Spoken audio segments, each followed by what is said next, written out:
പ്രവാസലോകത്തെ വാർത്തകൾ. ബ്രിട്ടനിൽ കുടിയേറ്റ നിയമം പരിഷ്കരിക്കുന്നു. വിദേശികൾ സ്ഥിരതാമസത്തിന് അപേക്ഷിക്കാൻ 20 വർഷം വരെ കാത്തിരിക്കേണ്ടി വരും. ഇന്ത്യക്കാർക്ക് തിരിച്ചടി. നിയമപരമായ കുടിയേറ്റക്കാർക്ക് യുകെയിൽ സ്ഥിരതാമസമാക്കാൻ അപേക്ഷിക്കുന്നതിന് 20 വർഷം വരെ കാത്തിരിക്കേണ്ടി വരുമെന്ന് ബ്രിട്ടനിലെ ലേബർ സർക്കാർ പ്രഖ്യാപിച്ചു. കുടിയേറ്റം കുറയ്ക്കുകയാണ് ലക്ഷ്യം. ക്രമരഹിതമായ കുടിയേറ്റ നിയമങ്ങളിൽ മാറ്റം വരുത്തുമെന്ന് അധികൃതർ വ്യക്തമാക്കി. അതേസമയം നിയമപരമായി രാജ്യത്തെത്തുന്ന കുടിയേറ്റക്കാർക്ക് മുൻഗണന നൽകുന്നതാകും പുതിയ നിയമമെന്ന് ആഭ്യന്തര സെക്രട്ടറി ഷബാന മെഹ്മൂദ് പറഞ്ഞു.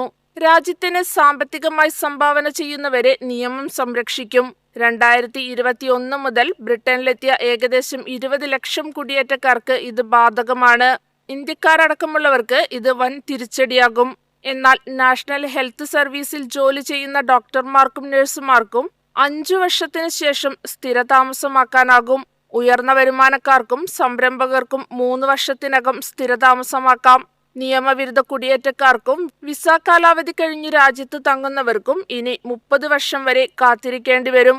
കുടിയേറ്റക്കാർക്കുള്ള സ്ഥിരതാമസത്തിനുള്ള യോഗ്യതാ കാലയളവ് 10 വർഷം ഇരട്ടിയാക്കുമെന്ന് പ്രധാനമന്ത്രി കിയർ സ്റ്റാമർ പ്രഖ്യാപിച്ചിരുന്നു.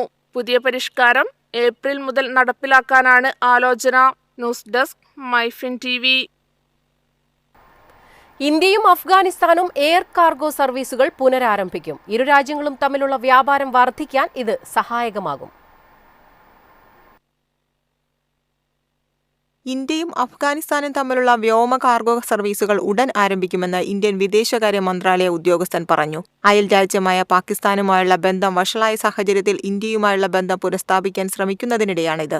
വ്യാപാരം വർദ്ധിപ്പിക്കാനും കാർഗോ ഹബ്ബുകൾ തുറക്കാനും ഇന്ത്യയോട് അഫ്ഗാൻ വ്യാപാര മന്ത്രി നുറുദ്ദീൻ അസിസി അഭിപ്രായപ്പെട്ടു. കാബൂളും വടക്കേ ഇന്ത്യൻ നഗരമായ അമൃത്സറും തമ്മിലുള്ള വ്യോമചരക്ക് ഇടനാഴികൾ സജീവമാക്കി.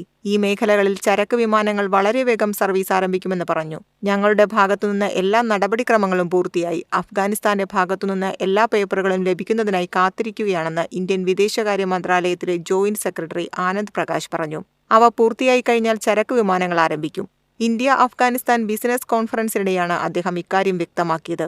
ഈ വർഷം ഇന്ത്യക്കും ഇസ്ലാമാബാദിനുമിടയിലുള്ള സംഘർഷം രൂക്ഷമാകുകയും പതിറ്റാണ്ടുകളിലെ ഏറ്റവും മോശമായ ഏറ്റുമുട്ടലിലേക്ക് നയിക്കുകയും ചെയ്തതിനാൽ പാകിസ്ഥാൻ അവരുടെ വ്യോമാതിർത്തി അടച്ചിട്ടു. തുടർന്ന് ഇന്ത്യൻ വിമാന കമ്പനികൾ അഫ്ഗാനിസ്ഥാനിലേക്ക് പറക്കുന്നില്ല. 2021 ശേഷം ഒരു താലിബാൻ നേതാവിന്റെ ആദ്യ ഇന്ത്യ സന്ദർശനത്തിൽ അഫ്ഗാൻ താലിബാൻ വിദേശകാര്യമന്ത്രി ആമിർ ഖാൻ മുത്തഖി കഴിഞ്ഞ മാസം ന്യൂഡൽഹി സന്ദർശിച്ചിരുന്നു. 2021 അടച്ചുപൂട്ടിയ കാബൂളിലെ എംബസി ഇന്ത്യ വീണ്ടും തുറന്നതോടെ ഇരു രാജ്യങ്ങളും ബന്ധം മെച്ചപ്പെട്ടു. News desk MyFin TV. Digital വ്യാപാരം നിയന്ത്രിക്കുന്നതിനുള്ള പുതിയ നിയമം കുവൈറ്റ് മന്ത്രിസഭ അംഗീകരിച്ചു. ഡിജിറ്റൽ വിപണിയിൽ സുതാര്യത ഉറപ്പാക്കാനും ഉപഭോക്താക്കളുടെ അവകാശങ്ങൾ സംരക്ഷിക്കാനും ലക്ഷ്യമിട്ടാണ് പുതിയ നിയമം നടപ്പിലാക്കുന്നത്. കുവൈറ്റിന്റെ ഡിജിറ്റൽ സമ്പദ്വ്യവസ്ഥയെ ശക്തിപ്പെടുത്താനും ഉപഭോക്താക്കളുടെ അവകാശങ്ങൾ സംരക്ഷിക്കാനും ലക്ഷ്യമിട്ടാണ് പുതിയ നിയമം നടപ്പിലാക്കുന്നത്. ഡിജിറ്റൽ രംഗത്ത് പ്രവർത്തിക്കാനുള്ള വ്യവസ്ഥകളും നിയന്ത്രണങ്ങളും ഈ നിയമം വ്യക്തമാക്കുന്നു. ഇലക്ട്രോണിക് ഇടപാടുകൾക്ക് സമഗ്രമായ നിയമപരമായ ചട്ടക്കൂട് നൽകുന്നു. ഡിജിറ്റൽ പരസ്യങ്ങളും പ്രമോഷണൽ പ്രവർത്തനങ്ങളും നിയന്ത്രിക്കുന്നതോടൊപ്പം വ്യക്തിഗത ഡാറ്റയുടെ സംരക്ഷണവും മെച്ചപ്പെടുത്തും. സെൻട്രൽ ബാങ്ക് ഓഫ് കുവൈറ്റുമായി സഹകരിച്ച് ഇലക്ട്രോണിക് പേയ്മെന്റ് രീതികൾ നിരീക്ഷിക്കും. ബ്ലോക്ക് ചെയിൻ, സ്മാർട്ട് കോൺട്രാക്റ്റുകൾ എന്നിവയുടെ ഉപയോഗം ഇടപാടുകളുടെ വിശ്വാസ്യത വർദ്ധിപ്പിക്കാനും എല്ലാ കക്ഷികളുടെയും അവകാശങ്ങൾ സംരക്ഷിക്കാനും അനുവദിക്കും.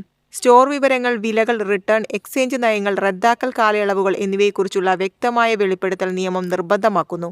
പേയ്മെന്റുകൾ സെൻട്രൽ ബാങ്ക് ചട്ടങ്ങൾക്കനുസരിച്ച് ഔദ്യോഗിക ചാനലുകൾ വഴി നടത്തണം. ഇത് പ്രമോഷണൽ ഉള്ളടക്കത്തിൽ അച്ചടക്കവും സത്യസന്ധതയും വർദ്ധിപ്പിക്കും. ഡിജിറ്റൽ തർക്കങ്ങൾ പരിഹരിക്കുന്നതിനും പുതിയ നിയമം സഹായകമാകും. പരാതികൾ സമർപ്പിക്കാനും ട്രാക്ക് ചെയ്യാനും ഒരു ഏകീകൃത പ്ലാറ്റ്ഫോം ഉണ്ടാകും. പ്രത്യേക കമ്മിറ്റികൾ നിശ്ചിത സമയപരിധിക്കുള്ളിൽ കേസുകൾ പരിശോധിക്കും. തീരുമാനങ്ങൾ ഇലക്ട്രോണിക്കായി നടപ്പിലാക്കും. ഇത് പേപ്പർ ഡോക്യുമെന്റേഷന്റെ ആവശ്യം ഇല്ലാതാക്കുകയും ഉപഭോക്താക്കൾക്കും ബിസിനസ്സുകൾക്കും വേഗത്തിലുള്ളതും സുതാര്യവും ഫലപ്രദവുമായ തർക്കപരിഹാരം ഉറപ്പാക്കുകയും ചെയ്യും. News desk MyFin TV.